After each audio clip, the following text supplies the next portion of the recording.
Now to the latest remarks from school's Chancellor David Banks. In addition to facing questions about his involvement in a federal investigation, he now has to investigate one of his department's principals. And the findings could hurt the case for a school cell phone ban. Doug Williams covers education and explains why.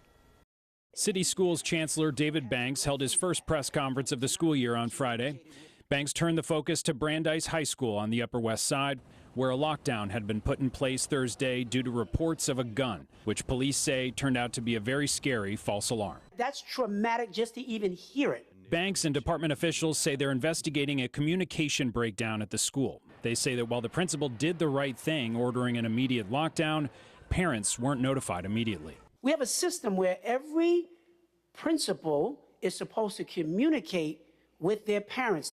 I don't know that that is the way it was handled on the Brandeis campus. If indeed there were Brandeis parents who heard from their kids before the school's principal, that goes against everything that the chancellor has been saying in arguing for a system-wide smartphone ban.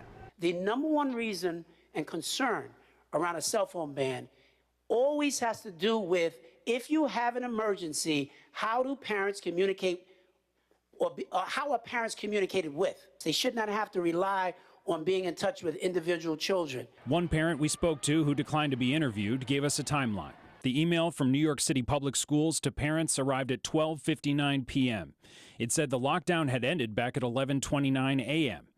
There was no communication of early dismissal, despite there being one, and she learned what was happening through a chat with other parents. Any that had information at that point had gotten it only from one source: their kids. Any parent who had to go through that and was not being communicated with in real time, that is unacceptable to me as the chancellor, and for me personally as a parent. On the Upper West Side, Doug Williams, CBS News, New York. Well, across the street from Brandeis is PS9, which went into shelter in protocol given the threat across the street. PS9 parents say they were notified immediately by the school, and Chancellor Banks commended the principal at Friday's press conference.